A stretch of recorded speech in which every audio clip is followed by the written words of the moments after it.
Baik, Bismillahirrahmanirrahim. Assalamualaikum warahmatullahi wabarakatuh. Di sini saya akan melanjutkan mengenai mata kuliah perbandingan pendidikan dengan materi sistem pendidikan di negara Singapura. Jadi langsung saja di sini saya akan menjelaskan mengenai sistem pendidikan di Singapura, yaitu yang pertama dengan latar belakang atau sejarah negara Singapura. Jadi di mana di sini Singapura merupakan salah satu negara termaju di kawasan Asia Tenggara dan bisa mengalahkan saudara-saudara tuanya di kawasan Semenanjung Melayu. Jadi hal tersebut terjadi karena kemajuan sistem pendidikannya. Singapura sebagai negara yang dianggap paling maju di Asia Tenggara hanya memiliki jarak kurang lebih 40 km dari barat ke timur. Jadi kalau dihitung dengan jumlah penduduk di negara Singapura yang kurang lebih 5 juta jiwa. Jadi jumlah penduduk yang sedikit dan jarak wilayah yang relatif kecil untuk ukuran sebuah negara bukan menjadi alasan untuk tidak maju. Singapura memulai pembangunan kekuatan dasarnya dengan modal pendidikan. Selain hal itu, Singapura terletak di persimpangan Asia. Di tengah bisingnya kesibukan kota kosmopolitan, Singapura bukan lagi sekedar negara tujuan wisata favorit. Perlahan tapi pasti, Singapura telah menjelma menjadi salah satu pusat pendidikan yang dapat dibanggakan di dunia, menyatukan yang terbaik dari barat hingga timur. Jadi itu sejarah singkat mengenai sistem latar belakang negara Singapura. Jadi kemudian di sini yang kedua yaitu kebijakan pendidikan di Singapura. Jadi sistem pendidikan Singapura itu didasarkan pada pemikiran bahwa setiap siswa memiliki bakat dan minat yang unik. Jadi Singapura memakai pendekatan yang fleksibel untuk membantu perkembangan potensi para siswa. Jadi pusat keunggulan pendidikan di Singapura yaitu pusat pendidikan dunia. Selama bertahun-tahun, Singapura telah berkembang dari sistem pendidikan ala Inggris yang tradisional menjadi sistem pendidikan yang bertujuan untuk memenuhi kebutuhan individual dan mengembangkan bakat. Jadi keunggulan sistem pendidikan di Singapura itu terletak pada kebijakan dua bahasa, yaitu bahasa Inggris, Melayu, yaitu Mandarin atau Tamil. Dan kurikulumnya yang lengkap, di mana inovasi dan semangat kewirausahawastaannya itu menjadi hal yang sangat diutamakan.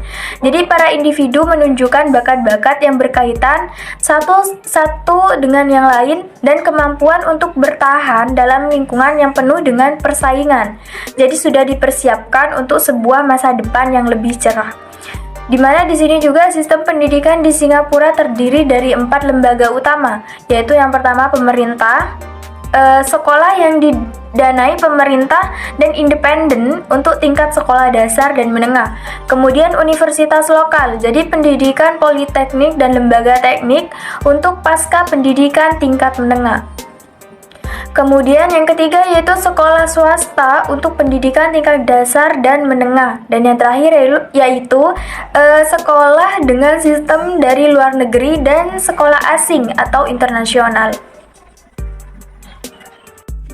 Di mana di sini juga di dalam kebijakan pendidikan di Singapura terdapat ada beberapa jenjang tingkatan pendidikan. Di mana yang pertama yaitu tingkat pendidikan prasekolah. Jadi pendidikan prasekolah itu diselenggarakan oleh Taman Kanak-kanak dan Pusat Perawatan Anak. Terdiri dari program 3 tahun untuk anak usia 3 hingga 6 tahun. Jadi terdaftar pada Menteri Pendidikan. Taman Kanak-kanak di Singapura juga dilaksanakan oleh yayasan masyarakat, perkumpulan keagamaan, organisasi sosial, dan bisnis. Jadi pusat perawatan anak ini mendapat izin dari Menteri Pengembangan Masyarakat dan Olahraga. Kemudian yang kedua yaitu sekolah dasar. Di mana sekolah dasar ini seorang anak di Singapura itu menjalani pendidikan dasar selama 6 tahun, yaitu terdiri dari 4 tahun tahap dasar pertama, yaitu sekolah dasar kelas 1 sampai kelas 4. 4 dan tahap orientasi tahun kedua yaitu sekolah dasar kelas 5 sampai 6. Jadi pada tahap dasar kurikulum ini terdiri dari pengajaran bahasa Inggris, bahasa daerah, dan matematika dengan mata pelajaran tambahan seperti musik, kesenian, dan kerajinan tangan, dan pendidikan fisik, dan ada pembelajaran sosial. Kemudian yaitu sekolah lanjutan, di mana sekolah lanjutan di Singapura ini terdiri dari sekolah dengan dana pemerintah, kemudian bantuan pemerintah atau biaya sendiri.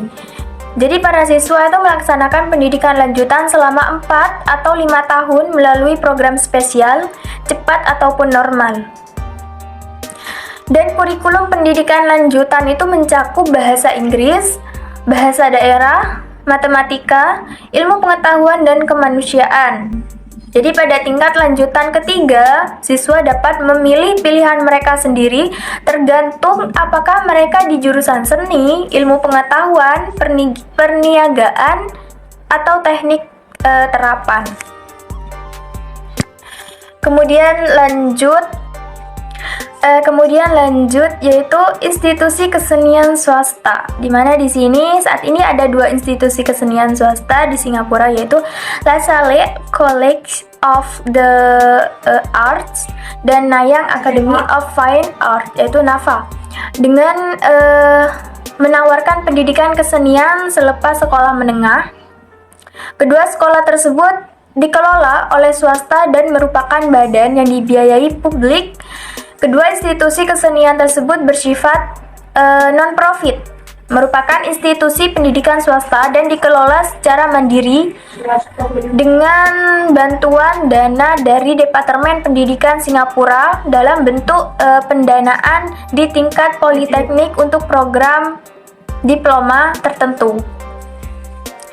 Kemudian di sini juga ada sekolah swasta. Jadi di Singapura itu beragam variasi sekolah swasta menawarkan berbagai jenis jurusan yang menambah keanekaragaman pandangan pendidikan antar bangsa. Ada lebih dari 300 sekolah swasta komersial jurusan teknologi, informasi, seni, dan bahasa. Jadi seperti itu mengenai kebijakan pendidikan di Singapura. Kemudian di sini ada teori dan praktek. Di mana yang pertama yaitu tujuan. Jadi pendidikan di Singapura mengerucut pada visi dan misi pendidikan tersebut. Jadi visi dari pendidikan di Singapura yaitu memberikan kesempatan bagi para pelajar untuk merasakan aturan sistem pendidikan di Singapura yang selalu meletakkan keunggulan dan menempatkan diri sebagai bagian dari komunitas dunia. Jadi di mana visi dari pendidikan di Singapura yaitu memberikan kesempatan bagi para pelajar untuk merasakan aturan sistem pendidikan di Singapura yang selalu meletakkan keunggulan dan menempatkan diri sebagai bagian dari komunitas dunia. Kemudian yang kedua yaitu kurikulum, di mana untuk kurikulum pada tahap sekolah taman kanak-kanak yaitu menyelenggarakan 2 seni sehari dengan tiap sesi pelatihan dari 2, 5, sampai 4 jam. Jadi 5 hari setiap minggunya. Pada umumnya kurikulum termasuk program berbahasa Inggris dan bahasa asing dengan pengecualian terhadap sistem luar negeri yaitu pada sekolah internasional yang menawarkan program taman kanak-kanak bagi anak-anak ekspatriat. Dan selanjutnya yaitu mengenai metode. Jadi Singapura memiliki metode pembelajaran bertaraf internasional. Infrastruktur pendidikan yang canggih, serta atmosfer belajar nyaman di tengah keharmonisan multi budaya masyarakatnya. Jadi peserta didik di Singapura ini juga dipersiapkan secara dini menjadi warga global yang berdaya saing tinggi. Untuk belajar di Singapura, pembelajar membutuhkan persiapan yang sangat matang. Dan yang terakhir yaitu evaluasi. Jadi penyelenggaraan evaluasi pendidikan di Singapura ini tidak berbeda dengan pendidikan di Indonesia, yaitu mengadakan evaluasi berbentuk ujian nasional.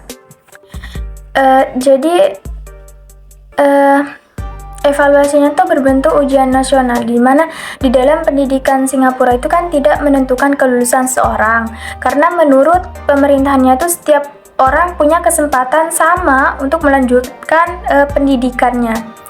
Jadi untuk pelajar yang sudah duduk di kelas 4 ekspres ataupun yang di kelas 5 normal akademik sudah harus mengikuti level test untuk lulus dari secondary school. Jadi seperti itu.